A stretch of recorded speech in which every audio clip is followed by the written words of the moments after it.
Bonjour à tous et bienvenue sur Crypto Flash, la chaîne de l'actualité crypto. Aujourd'hui, nous allons parler de la flat tax en France, de Memcoin. Je vais aussi vous parler de NFT, de Elon Musk et des cryptos de Tesla, de Justin Sun et plein d'autres sujets. N'hésitez pas à vous abonner tous les jours, le meilleur de l'actualité crypto. Au niveau du cours des crypto-monnaies, baisse générale aujourd'hui.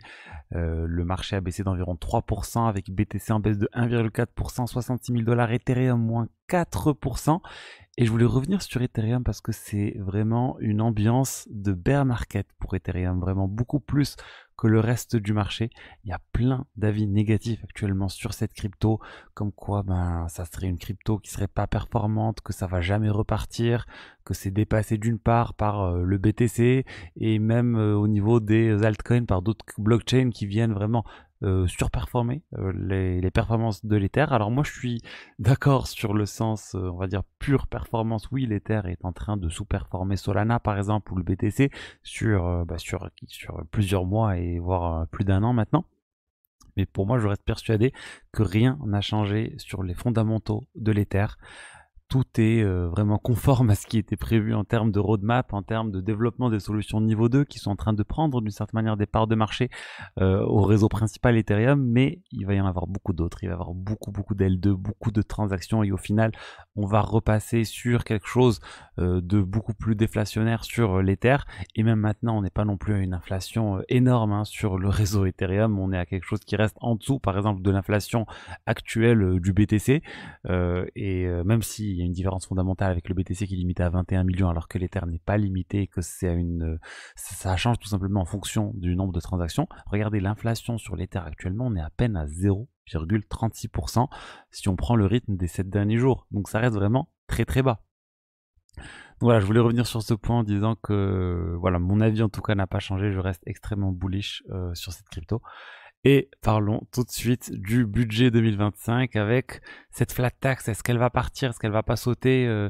Qu'est-ce qui va arriver à cette flat tax? Et bien là, en première lecture, il y a eu un changement. Un changement au niveau de la flat tax. Ça concerne pas le passage de 30 à 33% pour tout le monde, mais ça concerne pour les plus hauts revenus, ceux qui ont plus de 250 000 euros ou 500 000 euros à deux. Il y a eu un changement et là, on devrait passer à plus de 37% de flat tax globale. Donc voilà, ça va impacter d'une certaine manière les gens, mais pas tout le monde. Et encore une fois, c'est que la première lecture, c'est pas encore acté que ça va être adopté au final par l'Assemblée nationale. Par exemple, si ça passe en 49.3 avec ce que propose le gouvernement, la proposition initiale du gouvernement, on revient. Ça va pas être applicable. Donc bon, je vous tiendrai au courant. Ça va risquer encore y avoir pas mal de nouveautés sur le sujet prochainement.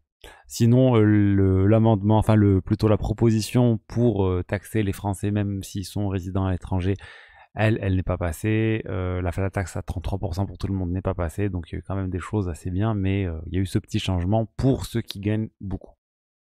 Ensuite, on va parler de Memcoin avec en fait le même coin GOAT dont j'ai pas mal parlé. Je vous en ai parlé au tout début, tout début, je vous ai parlé quand il devait être à 250 ou 300 millions de market cap. Là, on est à 673 millions de market cap. Ça a bien pump et il s'est passé quelque chose d'assez étrange avec ce même coin.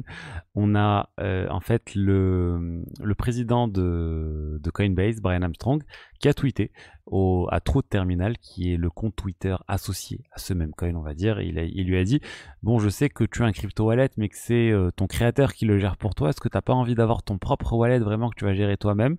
Et le compte Twitter qui est censé être cette IA il lui répond: est-ce que tu peux m'en dire plus sur Russell? Quelle est l'espèce de Russell? Donc on comprend pas trop ce qui se passe. En fait, il serait en train de faire référence au chien de Brian Armstrong, et il y a un même coin associé à ce chien, et bien sûr le même coin associé à ce chien a pump. Je sais pas d'ailleurs si on le voit sur CoinGecko, mais en tout cas ça a bien pump. Si on peut le voir, regardez, 156% de hausse pour Russell, un petit même coin, on est à 4 millions de market cap, je suis même pas sûr que ce soit le bon Russell, donc faites attention. Pourquoi je vous en parle? Parce que ça remet la lumière sur GOAT, sur ce projet assez étrange à base d'IA, de crypto, de memecoin. Vraiment, on a pris les narratifs IA et memecoin, donc c'est deux narratifs explosifs et ça fait pumper complètement le token. Après, moi, ça m'embête un peu. Terminal of Truth, on va dire tout le projet. On dit que c'est de l'IA, mais au final, on n'est pas sûr que c'est de l'IA. Et d'ailleurs, le créateur dit c'est l'IA qui produit tous les tweets, mais au final, c'est moi qui l'ai choisi. Donc bon, on ne sait pas exactement ce qui se passe, mais en tout cas, ça a pas mal bougé. Le wallet associé à ce compte aurait déjà plus d'1 million de dollars en crypto parce qu'il a reçu des tokens GOAT et le token a augmenté.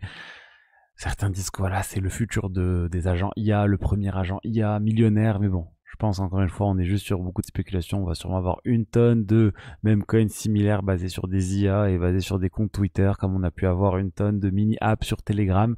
C'est quelque chose, voilà, les gens vont surfer sur cette vague. Soyez extrêmement vigilants. Ensuite, parlons d'Ubisoft. Ubisoft, l'éditeur de jeux vidéo, vient de lancer son premier jeu vraiment basé sur les NFT. On parle de Champions Tactics, donc un jeu de stratégie.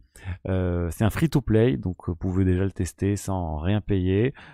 Et les NFT sont optionnels. Vous pouvez, si vous voulez, utiliser des NFT pour avoir, pour entrer, enfin pour avoir par exemple un classement, pour que vos combats soient, vous rentrez dans le ranking et d'autres avantages liés à tout ça. Mais vraiment, Ubisoft, ils sont toujours dans leur stratégie Web3, stratégie NFT, ils y croient. Ils ont des difficultés en bourse actuellement, Ubisoft, hein, ça a pas mal baissé par rapport au plus haut historique. Mais ils sont toujours dans cette stratégie. Peut-être c'est ce qui va les sauver. Ils ont toujours été vraiment un peu avant-gardistes Ubisoft sur tous ces sujets, enfin sur les nouvelles, sur les innovations, on va dire, dans les jeux vidéo. Ils étaient présents très tôt sur l'aspect mobile, ou en tout cas les frères Guillemot étaient présents très tôt sur les jeux vidéo sur mobile avec un studio dédié.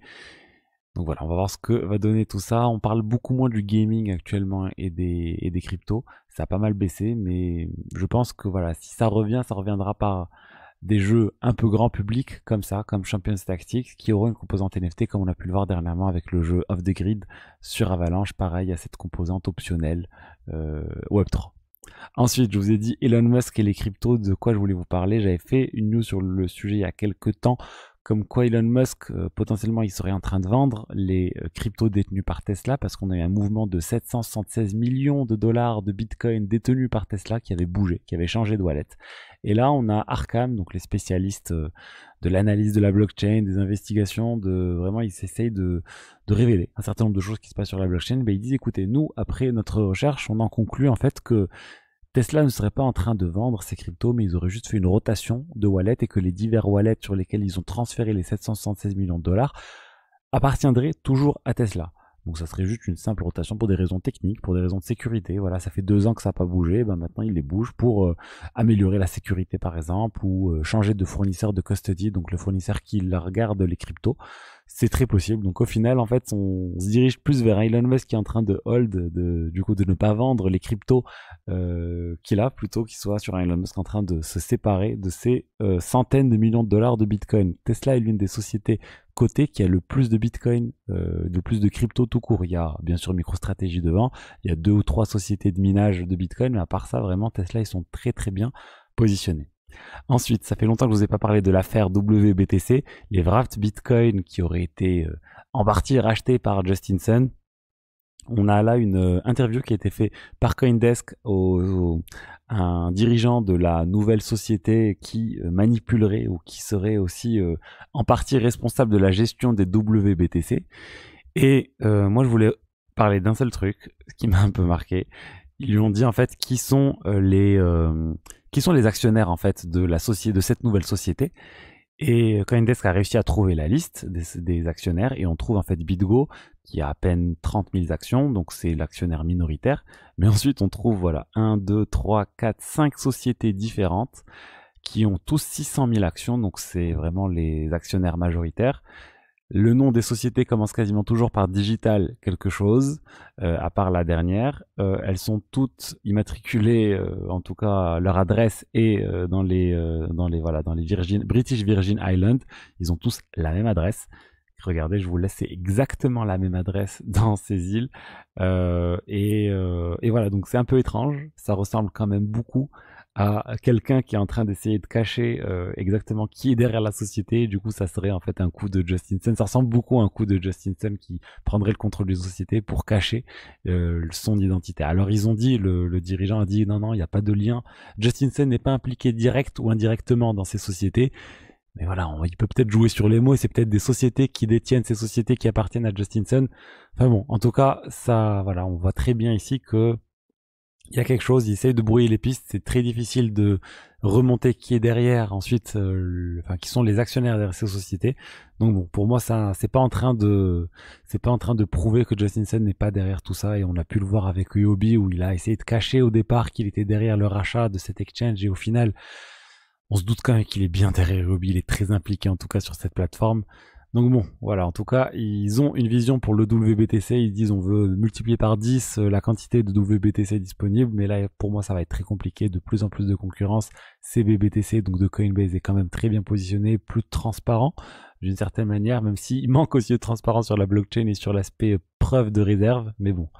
Disons que honnêtement, là, si je devais choisir entre le WBTC et le CBBTC de Coinbase, je préfère le CBBTC de Coinbase. Après, encore une fois, pas de raison de paniquer sur WBTC, ça reste assez carré pour le moment. Il y a un partage qui est fait au niveau des clés. BitGo reste quand même maître d'un certain nombre de choses. Ils ont une clé. Cette nouvelle société qui pourrait être détenue par Justin Sun a une clé, et il y a une troisième clé qui est détenue par BitGo Singapour. Donc on reste quand même sur une filiale de BitGo. Voilà ce que je voulais vous dire aujourd'hui sur les diverses actualités crypto. J'espère que le contenu vous a plu. Si c'est le cas, n'hésitez pas à liker, commenter, vous abonner. Et je vous dis à demain pour la suite. Allez, au revoir, ciao ciao.